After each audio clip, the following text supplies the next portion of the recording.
Ding dong merrily on high. Who are you calling a ding dong? Me. Hello, I'm Allison Gwynn. I'm Amelia Cormack. And you're in Some Dark Holler. I'd rather be in some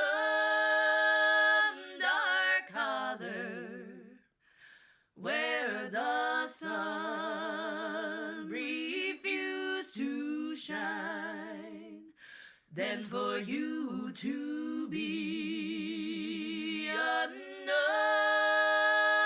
man's woman, never on earth to call you mine. Hi, friends. It's been a long fall, hasn't it? Oh my goodness. It's been a long fall, and I'm just scraping myself up off the sidewalk. Hello. We apologize for our slight hiatus. That was season long. It didn't. Oh, right, I know. I feel like we finished 12 episodes. Was it was a nice little. Let's call this the start of season 2, maybe. Ooh, season 2. So we are drinking. I actually made us hot chocolates, and I have a little splash of Baileys in mine. Yeah, and I'm just cold. happy to be drinking chocolate. As one should always be. True. Just happy to drink chocolate. We are at my home. There is a Christmas tree up and sparkly Christmas lights. Mm-hmm. And we are very excited because it's our first Christmas with the former guest panelist. Yeah, she's asleep. Yep. Uh, We realized night times are good times to record. Nighttime is the right time. She will definitely be asleep. And Anywho, yeah. Thank you all for your great patience in waiting while I went back to Broadway. Was there on Broadway for like a good month, and then we closed. Listen, there have been shorter runs in the history. Indeed. My friend Stephen Booth was in the infamous Glory Days, which was literally open for one night. My friend Megan Lawrence said they called it Glory Day. Yeah. So yes, Broadway is a cruel, cruel mistress. Yep. So here I am. I know. I'm back. I thought I'll just get situated after previews, and then once we get situated and in a regular show schedule, we'll pick back up, and then we closed.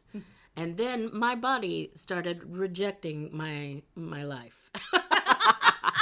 I had to have my gallbladder out because it was being a little bitch. Anywho, let's get down to it, shall we? I would love to.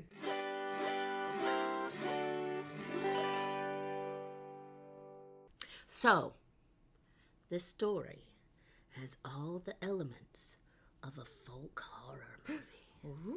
Ooh. In fact, I would love to see A24 do a film with this one. Who made the witch? Eggers? Whatever his name is? The Witch or Blair Witch? No. The Witch. Yeah. With I Black haven't Phillip seen and it. all that stuff. I have not seen Well, okay. The guy that wrote The Witch, you need to do this. It has all the elements to make people scared. The dark Appalachian woods, a bleak snowy landscape, a mean drunken white man, a beautiful young headstrong woman, an axe, and a hearth. Oh, and did I mention this happened 3 days before Christmas? It's another Christmas episode. And with that, I give you the Ballad of Frankie Silver. And Amelia's going to sing it right now.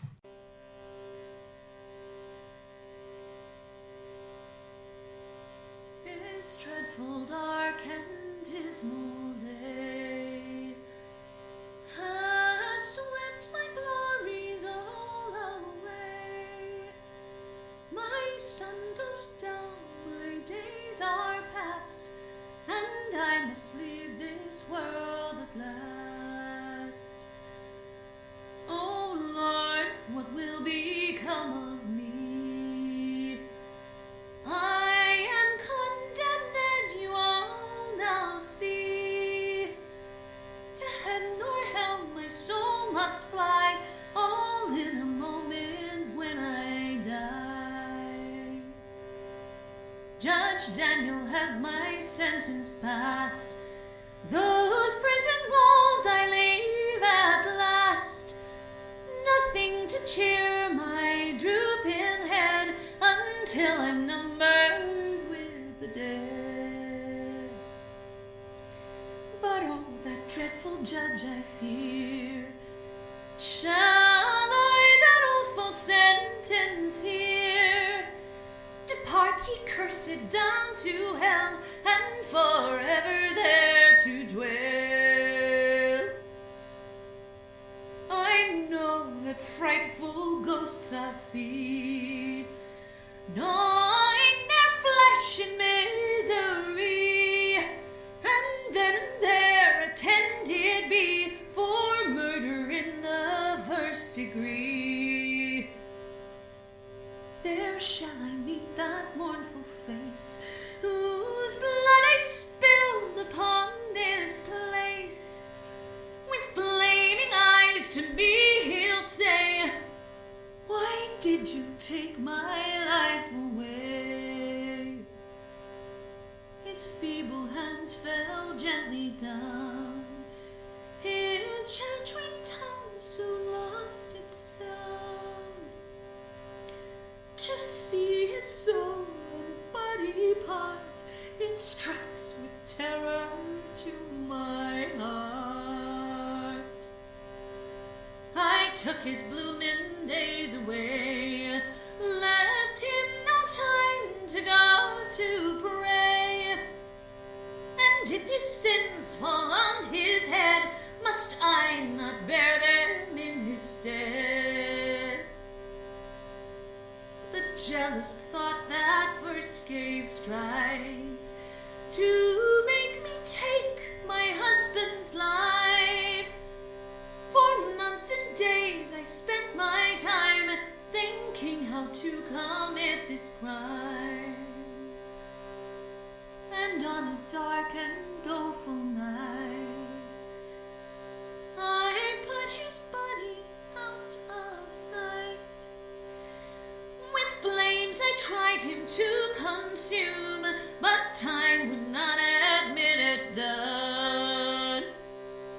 You all see me and on me gaze. Be careful how you spend your days, and ne'er commit this awful crime, but try to serve God in time. My mind on solemn subjects roll. My little child, God bless its soul.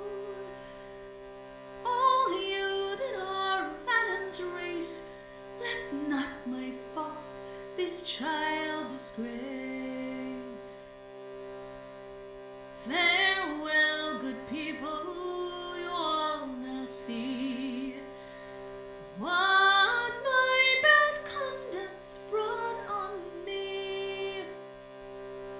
To die of shame and disgrace before this world of human race.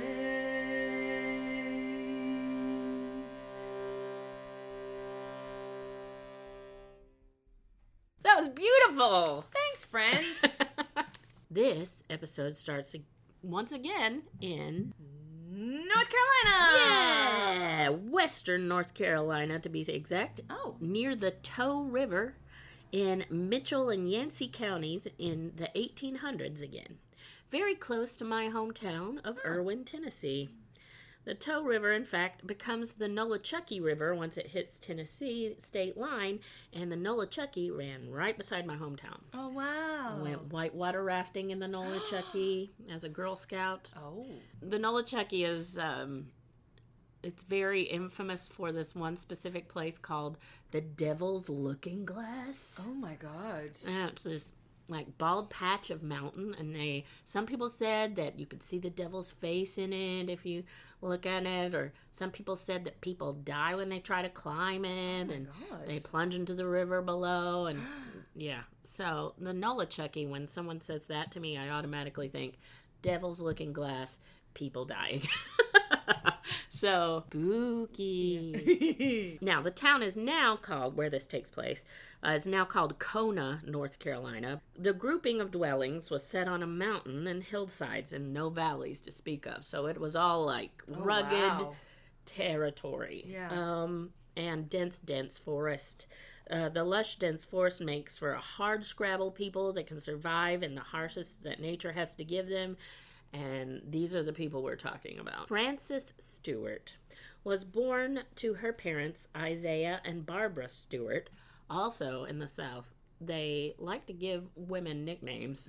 So Frances is Frankie. We have another Frankie. Oh, look at that. Oh, yeah. And her mother, Barbara, was called Barbary. Yep. Barbary. But see Yeah. I feel delirious, so who knows what's going to come out of my Barbary. mouth. You're already saying 2 syllables to say Barbara. Yeah. It's not... It's not country enough. Gotta call it Barbary. Frankie, Barbary. End it with an I. It's fun. I'm dead. I know. That is Barbary. hilarious.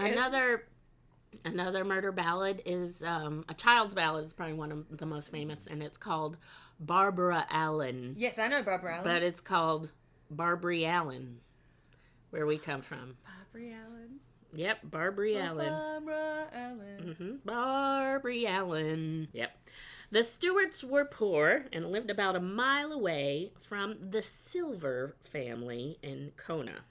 Now, the Silver patriarch was a preacher by the name of Jacob, and they were better off than the Stewarts. So we have the poor Stewarts, better off Silver family. Their firstborn was a strapping young huntsman called Charles Silver, and he fell in love with Frankie. He himself was 17, and the young love blossomed between them. Now, these are the 2 families that will be forever intertwined by one of the most infamous legacies. The murder that took place has different stories from both sides of both the Silver family and the Stewart family. And how and why remains a mystery to this day. So let's dig into it. And maybe when we're done telling both versions, you can write in and let us know what seems the likeliest. We'd be anxious to know.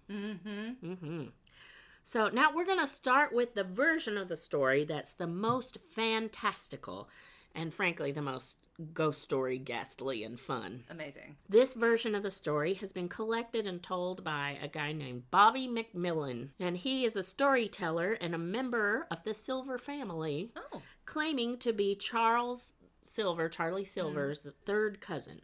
Oh. He tells more of the folklore aspects and less of the facts. So this is... I listened to him tell a story on YouTube, and I wrote it down, and I'm going to do my interpretation of the McMillon version. I'm so ready for it. Okay.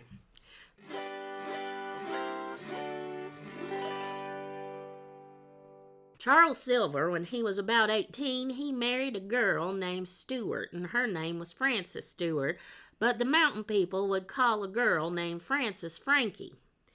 Frankie, they said, was a girl that had charms. They said that she was a very pretty girl and a good dancer.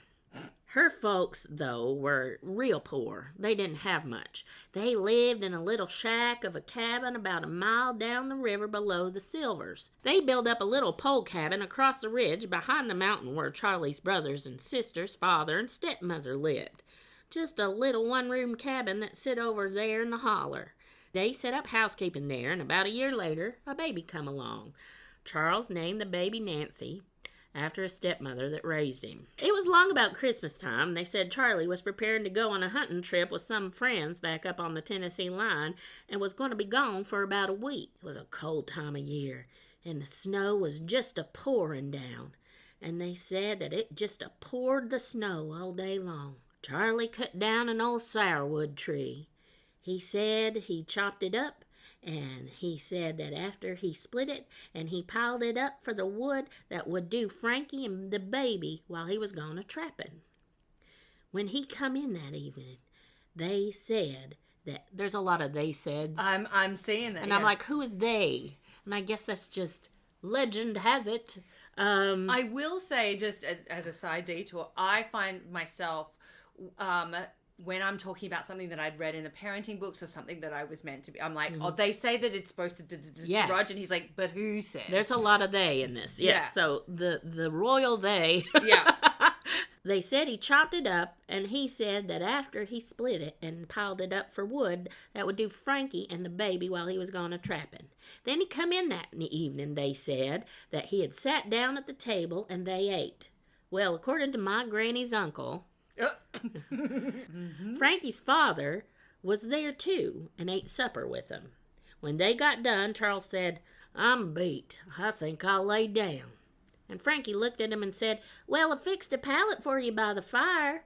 She said, I thought you might want to take a nap until you got ready to go to bed. Well, I wondered for years and years why in the world would anyone want to take a nap before they got ready to go to bed. And I can't figure it out, but that's the version that they claim that she said. So she had a sheepskin rug and had it laying there in front of the fireplace. And Charlie, well, he just laid down on the rug with the little baby Nancy and went to sleep. After he seemed to be sound asleep, Frankie's daddy, he looked at her and said, now's your time, Frankie. Now's your time. And so they went outside and got the axe. And Frankie stood over the sleeping Charlie. And she'd rear back and start to come down on him, and he's laying there, and he'd just smile at her in his sleep. And then so she tried a second time, but sure enough, right when she was about to hit him with the axe, he'd smile at her in his sleep. About the third time, she reared back, and he smiled once more, and she said, well, I can't do it. I can't kill him and smiling at me like that. That's when Frankie's father replied, if you don't kill him, I'll kill you. Ooh. If you don't kill him, I'll kill you. McMillon likes to repeat things. That was that. I was like, I didn't hear her make a mistake. But, So, she finally come back with the axe and come down on him and gave him one lick to the side of the head. And they claimed that she dropped the axe and he jumped up and screamed, God bless the child. And well, that scared her so much that she ran over to the bed and got under the covers and hid there till she heard him hit the floor. God bless the child. well, what's That's got his own? That's the only version I know of God bless the child. My thinking was, what about that's him going the baby? Because Yeah. the baby's meant, I didn't according think to of that. this, yeah. Yeah. So I was thinking, is it just a saying that, like, instead Yeah. of oh my gosh, To me, God bless the child. Yeah, no, that seems to me like an exhortation, a prayer on the behalf of the child. It's Interesting. like going, Yeah. If God you know at please- home, tell us. Yeah. Why he would just jump up and say God bless the child. maybe because he thought she was going to go for the baby next. Oh. So scary. he's uttering that to protect the baby. Oh, maybe. I don't know. That's just a thought. And then, when he fell, her daddy took the axe and used such force to cut his head off that it split his head at the neck. And they said that his head bounced again the rafters. Oh! The blood was just a-going everywhere. They said that after he chopped his head off, he chopped him into all little pieces right there where he lay. Well, I guess that scared him a little bit too. And they said that the baby Nancy got to crawling. And they said that it crawled through its daddy's own blood. Oh my God. And where it was learning to walk, it tried to stand up at the table and left its little bloody handprints on the table and said that the mark was left there forever. Well, anyway, they burned him. Oh! Burned him all night long in that fireplace with that wood that he had meant to keep Frankie and Nancy warm while he was gone. And of course, all the parts of the body won't burn. It would take an awfully high heat just to about cremate a body anyhow. So they took the parts that wouldn't burn, his guts and his lungs, I guess, and the liver maybe, and put them in a sack. And she took off his head, or her father did one, and they said they went and hid it in a hollow stump out in the edge of the yard. So that's where you put heads, I guess. Just hollow stumps. Yeah. And it was just a snowing. And so her daddy, the reports over the years say that Frankie done it because she was the one that got in trouble for it. But this is the way that they told it at home. Said that her daddy put on Charlie's boots and took off with that sack of guts and head down the holler toward the river. Oh, not quite half a mile. And there lay a little trail toward the river that there was a shelving rock. And it said that he left that sack of Charlie's guts there. And he marched on to the river, and he found the river was frozen over. So he took a big log close by and made holes in the ice. That way people would think maybe Charlie had fallen in and drowned. Then he got back, and he and Frankie tried their best to clean up the crime scene.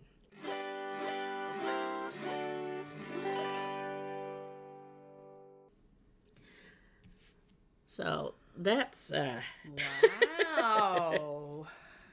that's his version. That's the McMillon version of the murder we're talking about. That is the song's based on. I'm always fascinated by people telling a story third hand, speaking about the state of mind of someone. Oh, yeah. Like those details that was like, well, no one was there, so no, Right. like it's just her and the dad. Like It has to be a good story. Yes. yeah. This, in where I went to college, which is very close to where this took place, you can major in storytelling. And right next... That's amazing. I love that. Yeah. So this is very much Appalachian storytelling in its finest. Yeah. And the more imagery you can make, Yeah. the more magical and fantastical you can make it, Yep. the more cruel for no reason Yeah. you can make it. Because no one's going to know. Like, why did her dad say, kill him or I'm going to kill you? Yeah. Exactly. Why was he smiling in his sleep? Yep. Totally.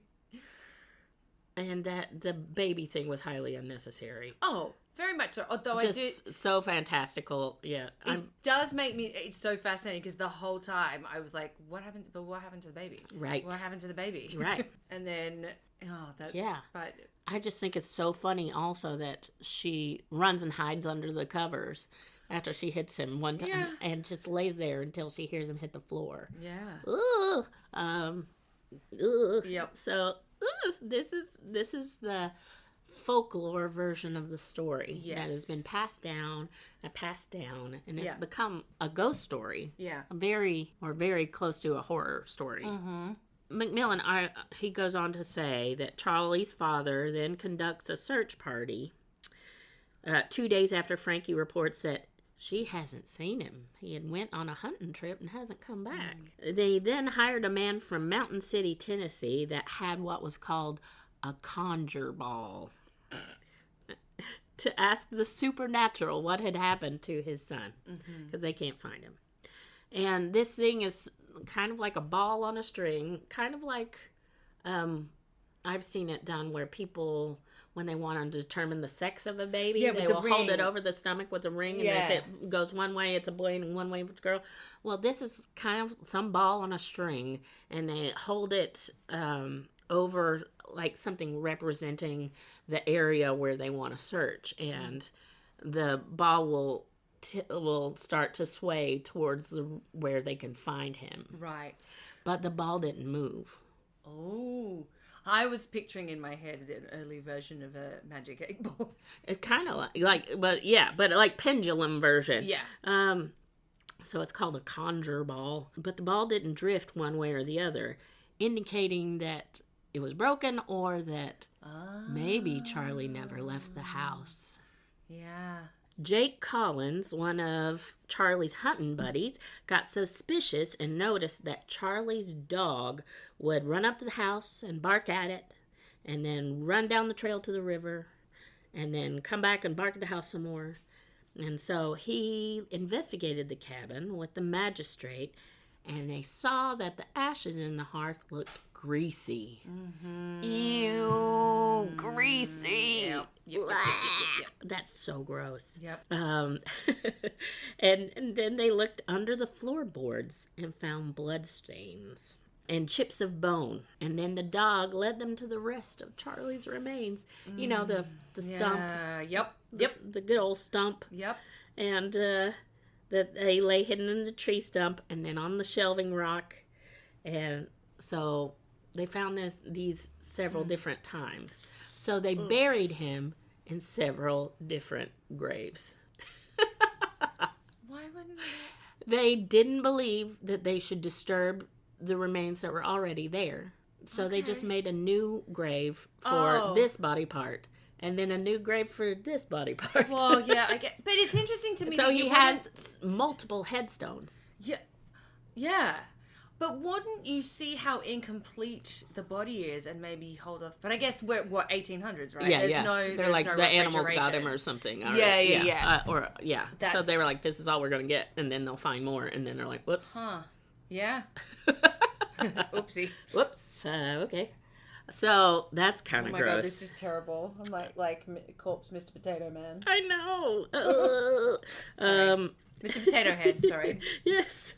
Frankie was arrested along with her mother and her brother. Her mother? I know, Barbary.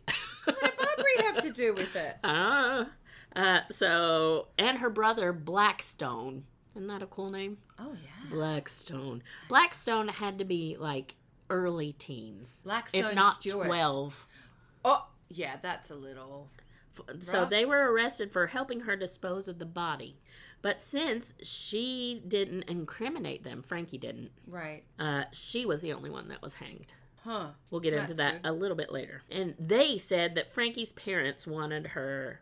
This is the McMillon version. Yeah. They said the motive was that Frankie's parents wanted her to move west with their family, the Stewart family. Oh. And they wanted Charles to sell their land so that they could use that to get better land in the west. And then Charles refused and said, Frankie's not coming either. So they said that was the excuse to kill him. Right. Once again, to coin your beautiful song, just leave. Yeah. Just leave. Yep. So that was the silver version of the motive. Yeah. There is a rumor that when she is hanged, she asks for a piece of cake. Oh. So, I mean, How very good Marie honor. Antoinette of her. Good honor. Yeah. I mean, I would probably ask for cake if I knew that we cake could be had. I we would. discussed when we were My talking love about for cake cake. walks. Now I really want cake. Our mutual love for cake. And now I really want cake. Okay. But we have hot chocolate, and that's okay. Yeah. So she ate it, and then they asked for her last words. And as she started to speak, her dad said, "Die with it in you, Frankie." And she closed her mouth and never said another word. There's also, after this, something called the Stewart curse, which goes into the folklore. Oh. Now, This story has everything. I know, a curse. The father died, Isaiah, Frankie's father, died of a tree falling on him during a tree cutting accident. The mother died of a snake bite. What? And her brother, Blackstone, Oh, Blackstone. died from a hanging because he stole a horse in Kentucky. Well, Yeah. Well, okay. yeah, but yeah. even still. And Mr. McMillon ends his story by saying, "When I was growing up, we lived out in the woods, and my mother was real nervous, and I guess that made me real nervous too. I guess she thought there were boogers I guess she thought there were boogers hiding out there behind every tree. The house that my mother grew up in sat on the hill just above the river where Charlie was supposed to have fallen through the ice. And we didn't have any inside bathroom. We had a privy on the side of the mountain out of doors. So as a child, I didn't like to do that very well because the dirt road that come just above our house was in plain sight, and I was always afraid that I would see Frankie's spirit come along that road with an axe in her hand and blood in her eyes. It's Southern.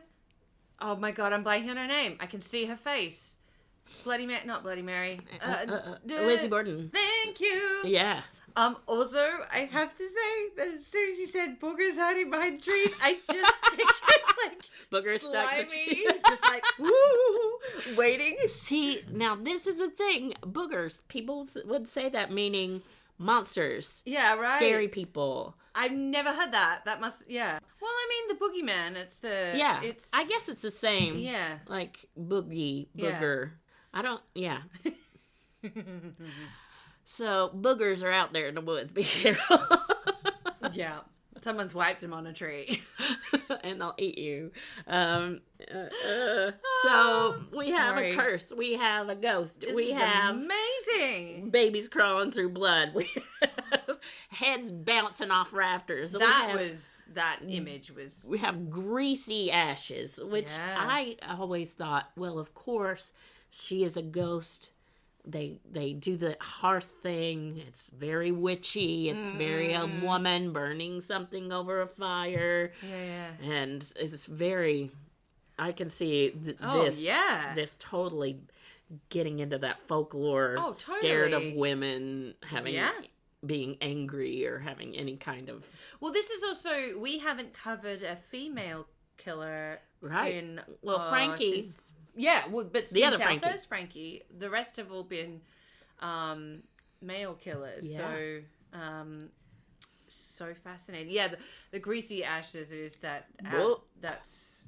I mean, I do hear that our bodies have. They tested it by boiling the ashes, and if bubbles come up, like not boiling them in water, but if grease bubbles come up, ugh. Wow. That means fat has been in the fire, and usually when you're cooking, you don't want the meat right on the fire or in the woods, in the wood part. Yeah. So there wouldn't be a lot of fat in the fire. Wow. Yeah. I love that. That's so amazing. Creepy. Yeah. Wow, here we have a good old Appalachian axe murder. Yeah. Like Tom Dooley, the Ballad of Ellen Smith, this murder ballad was supposedly sung by the murderer from the gallows. Right. It's so, not to preempt, I can't believe the synchronicity. So I've been looking at gallows ballads to look for my next one for next week. Yes. And it's a whole genre within the murder ballad is the songs that are sung on the gallows. Yeah. So I love that. That makes me goosebumpy. So we have the song sung from the gallows from the murderer's point of view. And when you tell it with a thick southern accent and a haunting look in your eye with a baby crawling through blood and the head bouncing against the rafters, it's a terrifying story. But is it true? And what about the song? Is there any truth to that? Did this tiny teenager plot and plan because her man was cheating on her? Is infidelity a reason to axe murder a man while he's asleep with his baby in front of the fireplace like a fairy tale witch and put his guts in a sack and hide his head in a tree stump like a morbid bloodthirsty scavenger hunt? Or is there some sort of patriarchal casting of Frankie as a witchy woman? Which do you think is more likely? Let's look into it.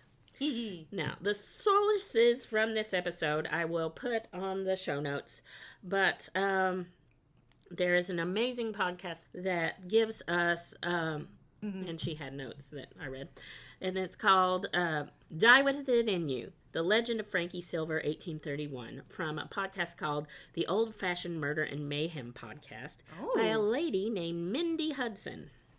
Now, Mindy has done very well as to look into it. She's a genealogist. Oh, wow. So she's really awesome, and she found newspapers, and one in particular was her full testimony, Frankie's full testimony. Wow. As it was dictated to someone while she was in prison. Uh-huh. So this is as close as we can get because it doesn't show up in the court documents. Right. So this is as close as we can get to Frankie's side of the story. Yeah. Apologies for the noshing sounds in the background. One Cats. of our cats has Kitties. decided to just have a little snack break. Ambient sound. We're going to learn also the book. There's this cool book called The Untold Story of Frankie Silver by Perry Deane Young. So these two people, from where I found my sources, have delved into what is factually true. And so we're going to look at that. Okay. Instead of, bloodthirsty conjecture. bloody.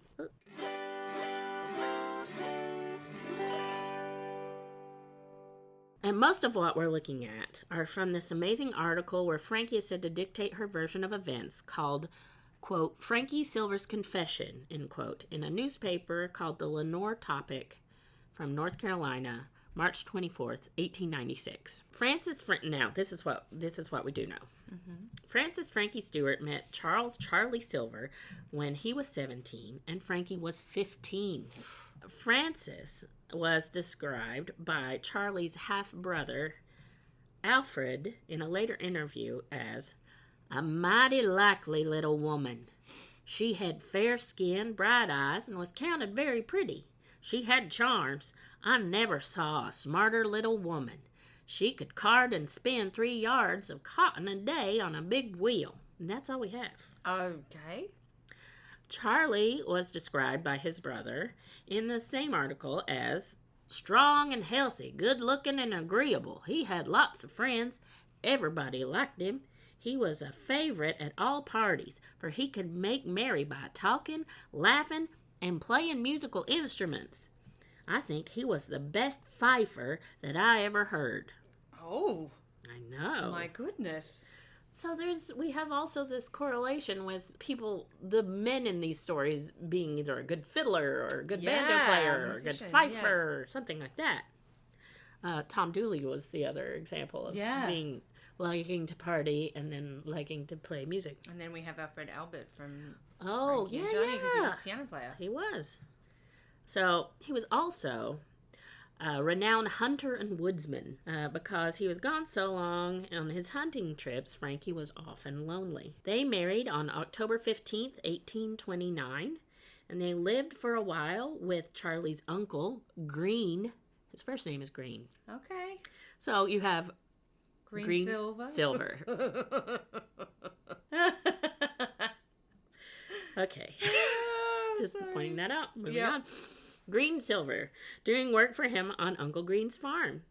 Their relationship was passionate and tempestuous, as most teenage relationships are, but instead of breaking up in the quad at lunch, they are married and expecting a baby. November 3rd, 1830, Nancy Matilda Silver was born, and the couple moved to a little cabin on the outskirts of Charlie's dad's property in Kona, North Carolina. The cabin was along a mountainous pathway behind the Baptist church where Charlie's dad, Jacob, was a pastor. You could see Pastor Jacob's house if you looked out the window of Frankie and Charlie's cabin. And Frankie's folks lived about a mile away from that. Right. So all went bumpily along for about a year. There was talk that Frankie was jealous of Charlie's wandering eye, and mostly that comes from the Silver side of the story. And then there were accounts from Frankie herself of Charlie's drunken cruelty and physical threats. With these confessions, again, this is her version of this. She can say whatever she wants. Yes. So this is also important to remember. Yeah. This is the first time she is being able to say what happened, because in her trial, defendants aren't allowed to speak on their behalf. So they're not allowed to take the stand at all. They can't take the stand. And did she have representation? She did have representation. Right. But she wasn't allowed to speak about what happened. Wow. I mean, look, as a crime drama consumer, they often say, it's often recommended that you don't. The accused does not take the stand. And this is, I think, what her lawyer thought, because all evidence was circumstantial. So they said, we're going to plead not guilty and have them prove the case. Yeah. But that ended up horribly backfiring. So Frankie starts by saying they got married when they were very young, and they lived with Charlie's uncle, Greensilver, during the first part, and that's when they had their first fight, where Frankie said that Charlie should be doing more work than he's really doing instead of lollygagging around. And then Charlie gets mad and curses at her. And then eventually, as the days go by and the weeks go by and the months go by, those arguments turn physical, and he threatens to kill her. He punches her a couple times. He leaves for several days in some episodes and doesn't come back. And finally ends up saying, well, I guess I'll take you back because you're pregnant. Actually, they had Nancy a full year. And then a full year goes by, and then it's Christmas time. So Nancy's won. And it comes to the infamous day. So all these fights and feuds lead up to the horrible night of December 22nd, 1831. And we have many versions of what happened. We told the McMillon version. Now we have half-brother Arthur's version. I'm going to tell that really quick. Now, note, Arthur Silver was 15 at the time when these murders took place. Wow. And living just around the ridge at Charlie's father's house. But he was not there the night of the murder. Okay?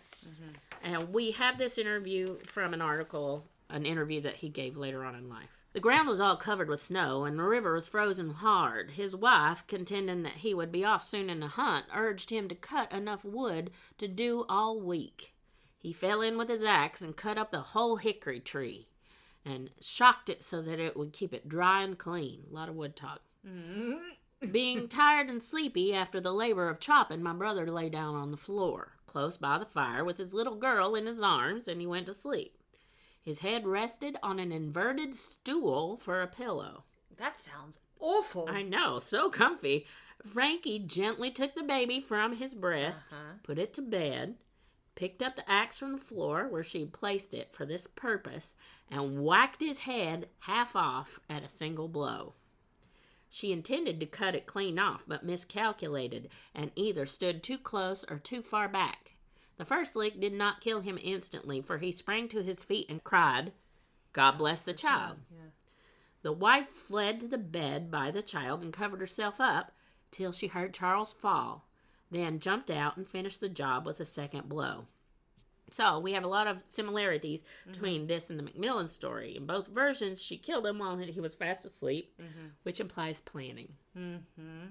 She was unsuccessful with one blow to the head, and both having him jump up and saying that weird phrase.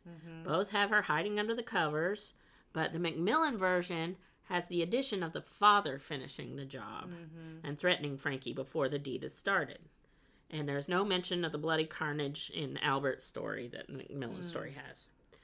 The fact that both versions have her killing her big buxom husband while he was sleeping was a product of patriarchal thinking that a tiny little woman was no match for her big burly husband while he was awake.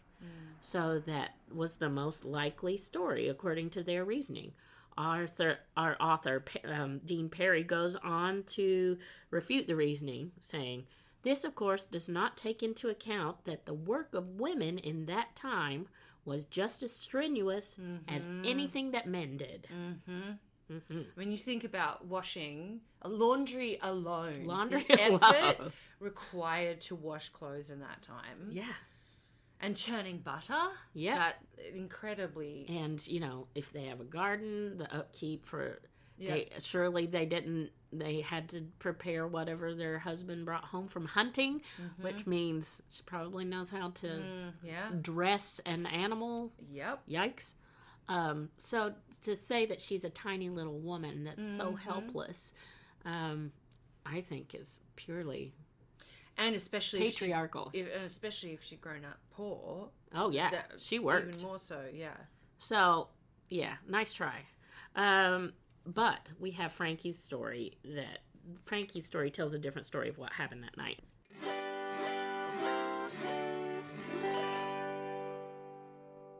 Thursday the 22nd, I went to wash at my mother's, and he went to his father's. I returned home from my mother's in the evening with a large skillet on my head and my child in my arms. He came in after I had been there for some time and asked me in a very rough manner why I had not made a fire.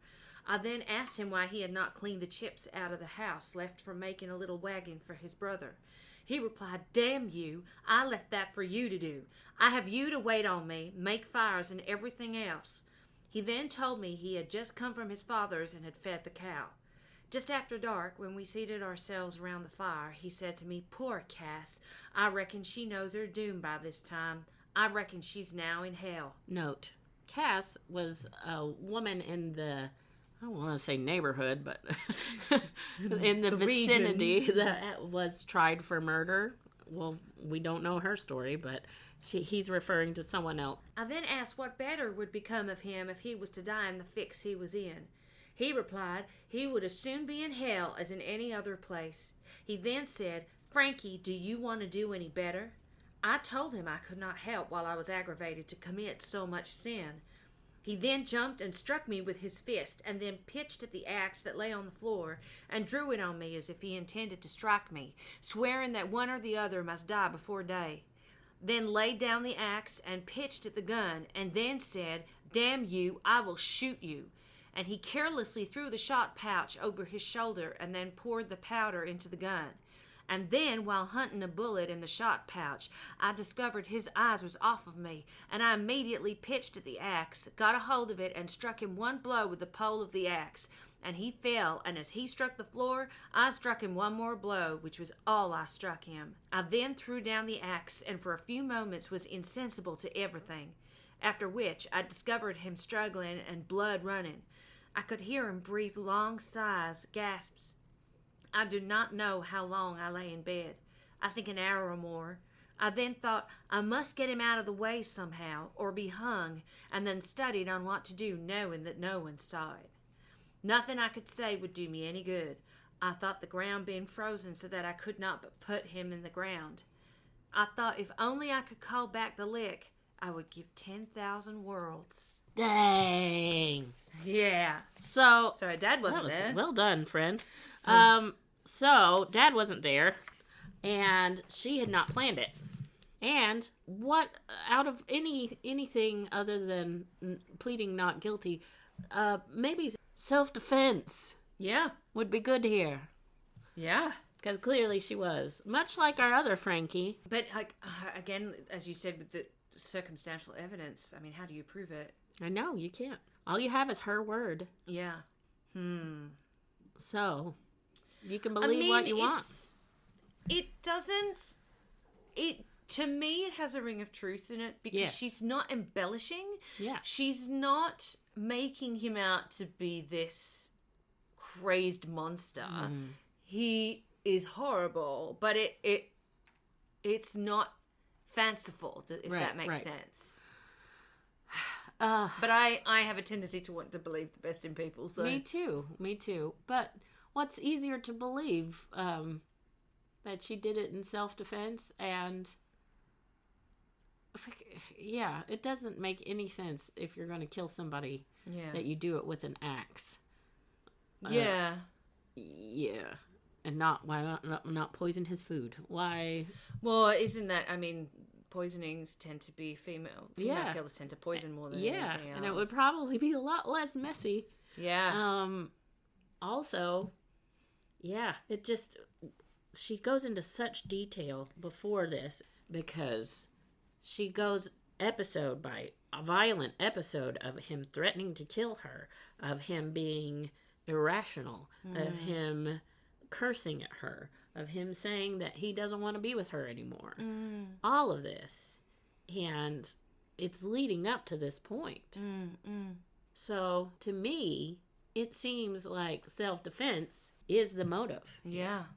What I don't believe is what she says after this. So, according to the McMillon legend, Frankie's father chops him up into pieces, and they burned him in the fireplace all night long.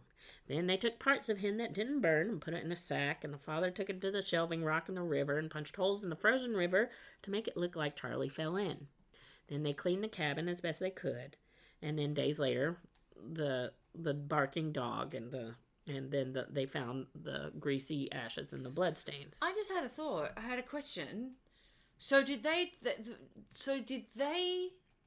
try and burn, like his head, for example? They didn't try and burn it first, and it didn't burn. We don't know. Oh, okay. Because I'm just wondering, because when they did find the head, We don't know. oh, okay. It doesn't say. Because how would you identify? That's the thing. Like if his head was all burnt up. There's one version of the story where they find a heel iron, which is, I guess, something that goes in boots. Right. And the guy that made the boot says, that's my heel iron, and I made it for Charlie Silver. Right. But Frankie goes on in this confession to say how she disposed of the body. And we'll have Amelia with her lovely oratory skills to continue. At the time, I wished I was dead too.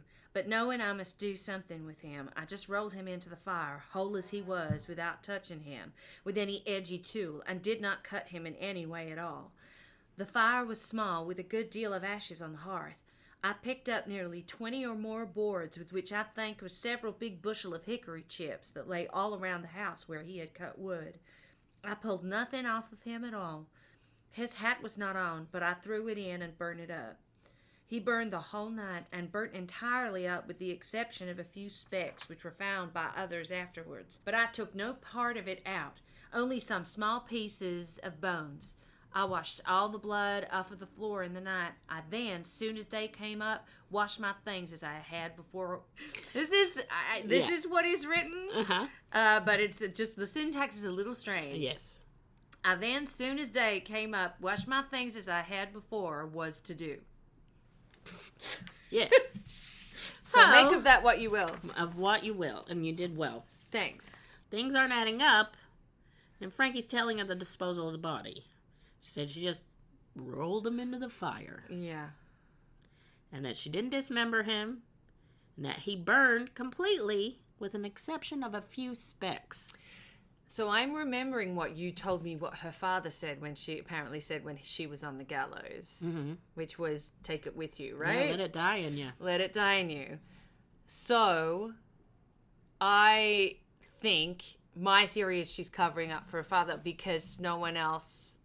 This is another thing. Yeah. Father was supposedly said to have been out of town.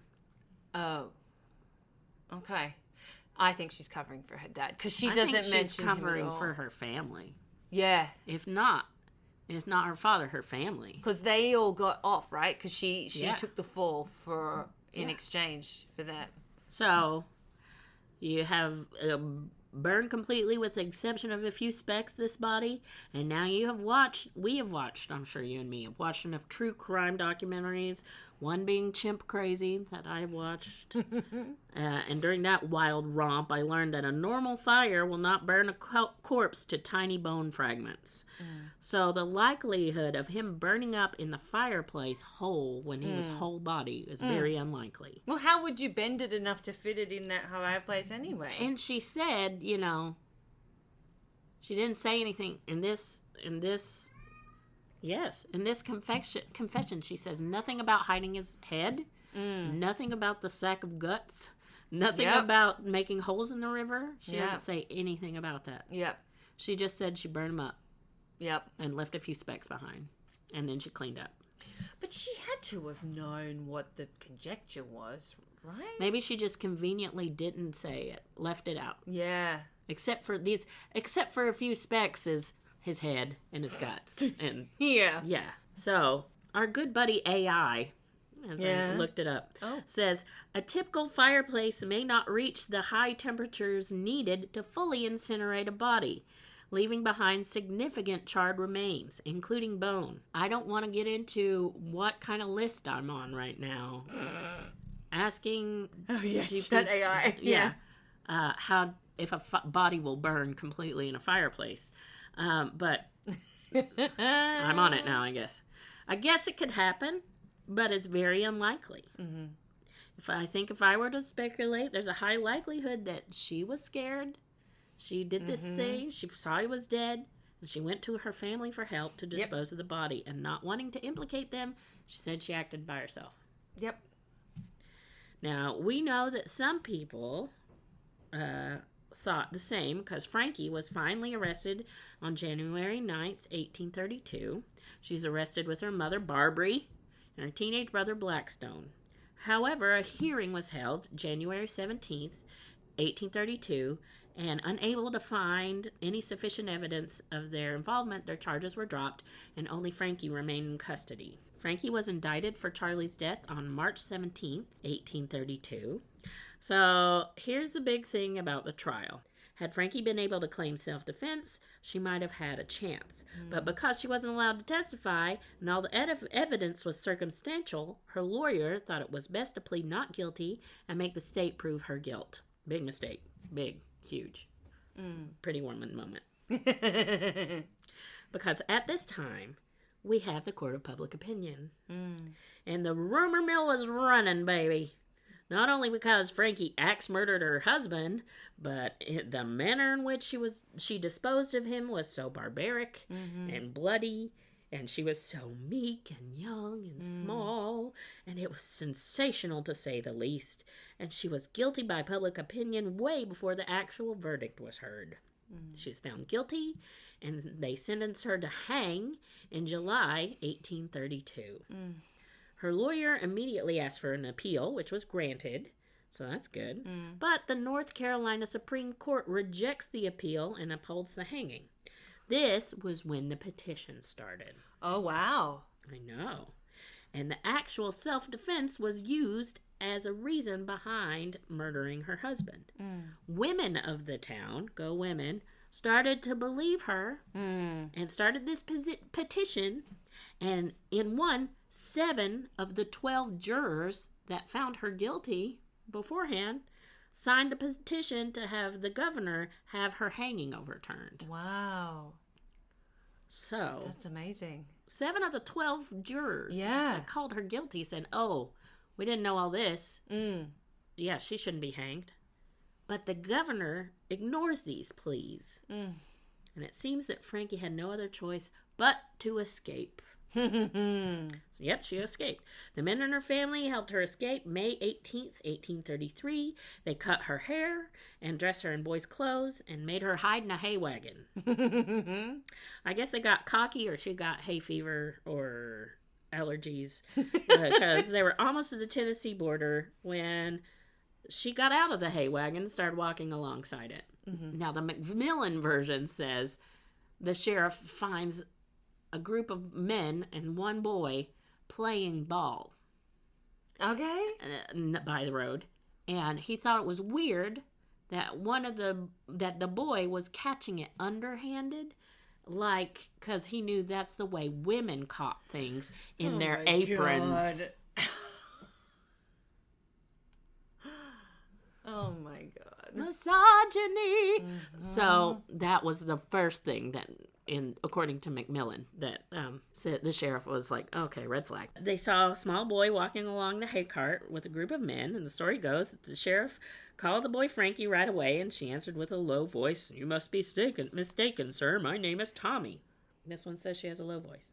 Yeah, there we go. And then her dumbass uncle says, "Yes, sir. Her name is Tommy." No. In my mind, the uncle is I cast Homer Simpson. Oh, yeah. Yes, sir. I just imagine trying to be that guy. Oh my God.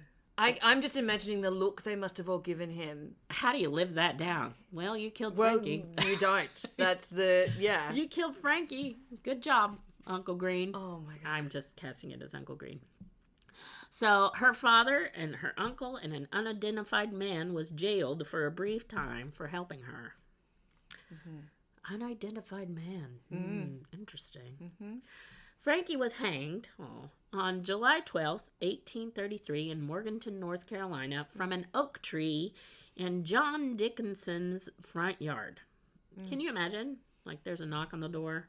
Yeah. These men say, hello, sorry to bother you, but couldn't happen, but notice you have a nice sturdy tree out front. Do you mind if we hang a gal on it tomorrow? Oh my God. Let's just get the tires. See, Onyx feels Onyx, exactly the cat, same hates way. it. There are rumors, of course, that she asked for a piece of cake before she died. This was not true, although I think I would have. there's also a rumor that she sang the ballad from the gallows, which is also not true. The Confession of Frances Silver was originally published in the Morgantown Star and was reprinted on March 24th, 1886 in the Lenore Topic. The songs, now this was it was published as a song. So the song's meter, the song's meter and melody was based on a previous ballad, because that's the folk process. Yep. Can't think of an original thing. No. Let's just base it on a melody from something else. And this previous ballad was called Beecham's Address. Oh. A young man by the name of Thomas W. Scott, a school teacher, had taken the structure and the melody of Beecham's Address and applied it to Frankie's story. The song is written in what is known as, and this is, you probably know this, The Criminal's Good Night. No, I hadn't.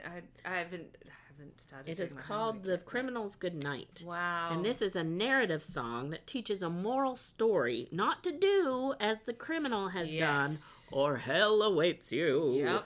We've heard this before, Tom Dooley and Ellen Smith. Alfred Silver also claims that this song was written on slips of paper and sold during the hanging. Kind of like a brochure, a souvenir brochure of the hanging. Oh my God. Yes. Also in ye olde England times, this is known as a broadside. Oh yes, and I've seen that. I'm giving everything away from. I'm sorry. No. This is a teaser trailer to what's to come, my friends. So I don't know what the likelihood. Some people said that Frankie's dad Isaiah had it printed out to make money. That's highly I don't know. I don't know.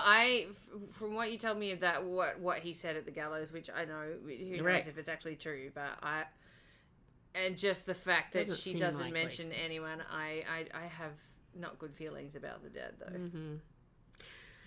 So, Frankie was also said to have been asked if she had any last words, and as she inhaled to speak, her father called out, "Let it die with you, Frankie."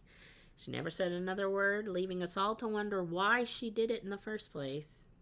And I wrote a song about it. Would you like to hear it? I would love to. Let's do it.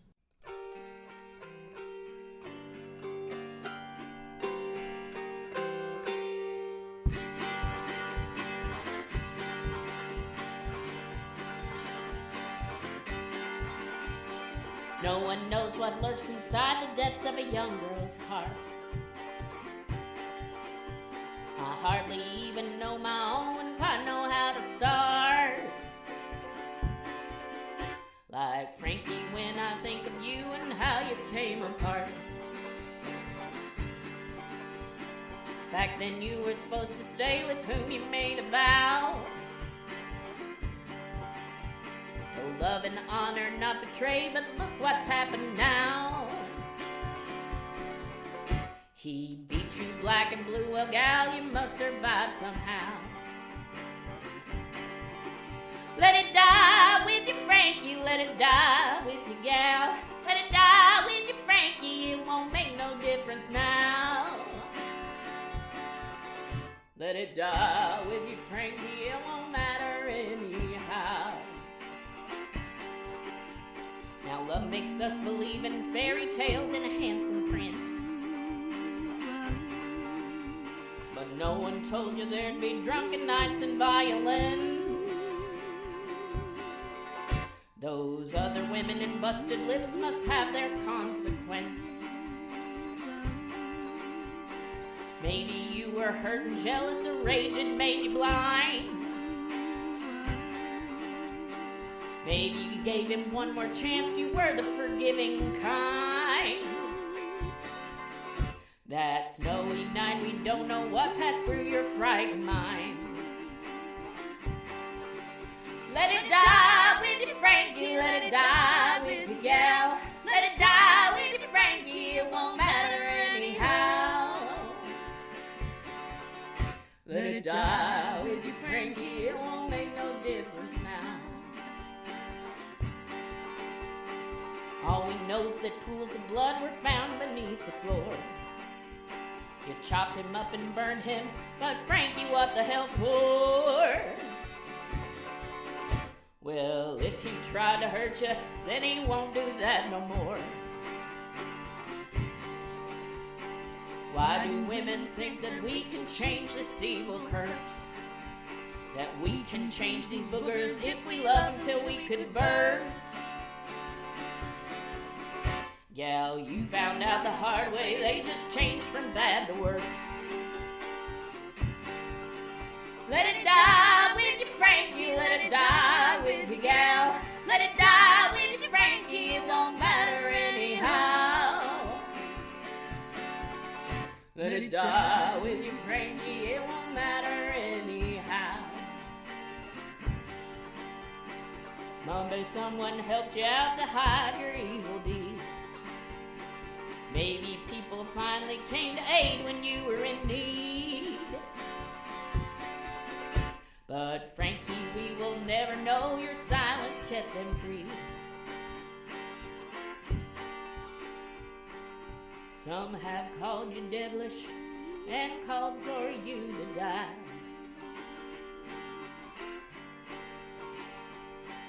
You left behind a mystery that leaves us asking why. When asked for explanation, we can hear your father cry.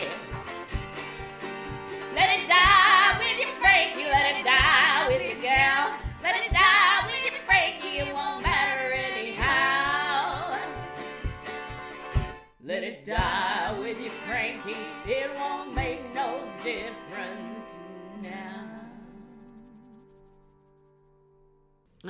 Yeah. I just can't believe. See, that's the other thing. I'm like, he denied her final words. Yeah, there's something so brutal to me of robbing her of her final words.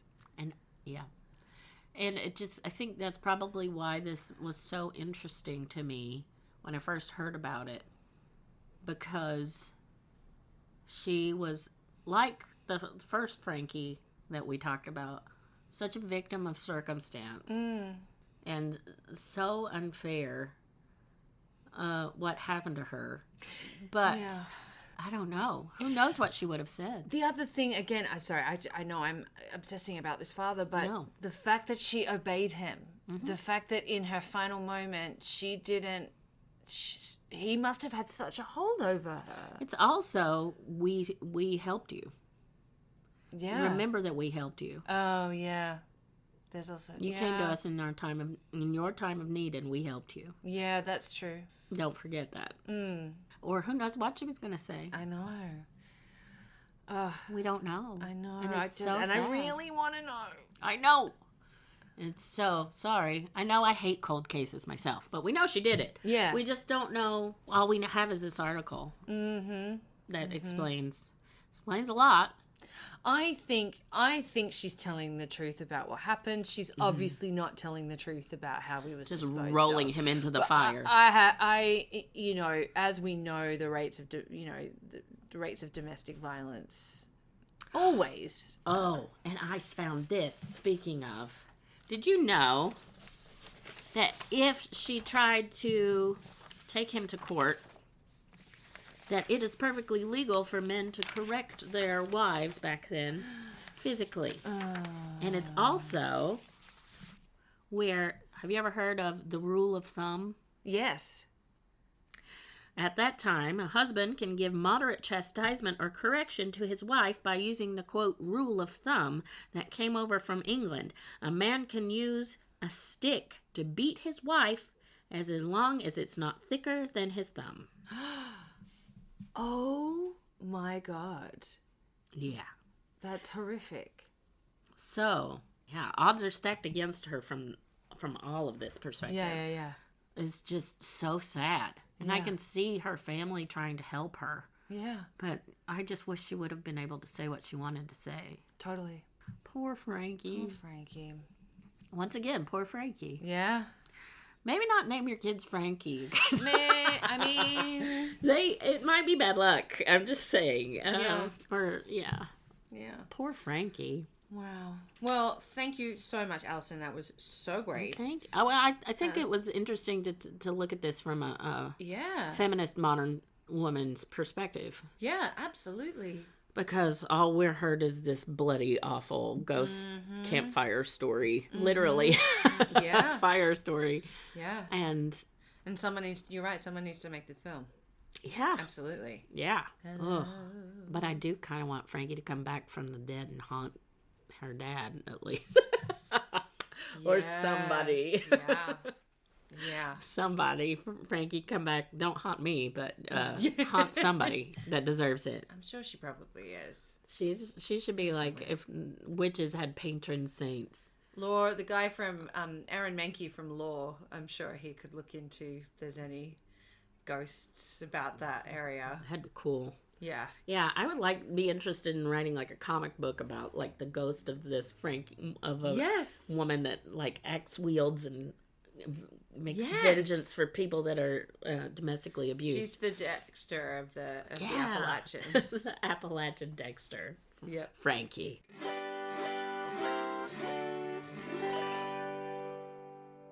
I love you guys. I love you. Thank you for having me back and having us back. Remember, if you want to get in touch with us, we'd love to hear from you. I'm so out of practice. So it's Cormac and Gwen, all one word, all lowercase, at gmail.com. Or you can find us on our Instagram, which is also at Cormac and Gwen. And we have our fabulous YouTube channel as well, where you can listen to all these episodes. Check out some of our other videos. Also, there is a Spotify playlist to accompany this episode, and I will include that link in the show notes if you want to listen to different versions of this ballad. Yeah. Oh, my word. I know. And if you want to check out any of the other playlists from any of our other episodes, those are on there too. Yeah, we have, I think under both our names, we have a few of the playlists. So. Yeah, the links should be in the show notes no matter what for the episodes. So if you go to the episodes, look at the show notes, the links will be there to the Spotify playlist. Yeah. Yay. Clear as mud? Great. Yeah. So what do we learn from this? Don't be mean to your wife. Just don't. I can change him. That's the big thing, I think, that we've learned. You can't. Yeah, no. But also on him, like if you're that miserable and you don't want to do any work, then go away. Yeah, just be a booger in the woods. He was a booger. Watch out for boogers in the woods. Yeah, named Charlie Silver. Don't marry Charlie Silver. That's the big thing I've learned. If you're about to be hung, tell it from your side. Just give us something. Yeah, don't leave us hanging. Don't. Oh, that was terrible. But kind of brilliant. Oh, no. All right. That was bad. Oh, and what else? Don't go. Well, it was by a river. Yeah. A river is involved. Yeah. The Toe River. Yeah, where you can find Charlie Silver's guts. Oh, gross. There we go. Ew. So don't go by those rivers. Or the Nola Chucky, where the devil's looking glass is. I mean, it's also got Chucky in the title, so... Yeah, and that's scary enough. Truly. Anything with Chucky in the title should not be trusted. Sorry to my friends that I grew up with that live in Chucky, Tennessee. There we go. Oh, my word. So, have great holiday seasons, solstice, whatever you celebrate. Happy Hanukkah, happy celebrate Christmas, that you made it through 2024. Kwanzaa. Because it was rough. Yeah. And it's going to continue to be rough, but you know what? We got each other.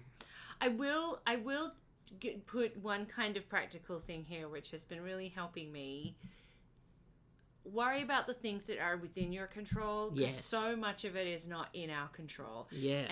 And listening to the endless news cycle and everything is just going to make you more upset because it's all things that you can't control. Yeah. So that's really helped me. Listen to us instead. Yeah, exactly. Exactly. Go back, binge all our episodes, find a YouTube channel, watch all our clips. Yeah. See me looking disheveled because we're between two shows and Alison always looks perfect and I look like Not so. a mess. Not so. But But what else? and don't find yourself down by any kind of river. And don't find yourself in some dark holler with jingle bells.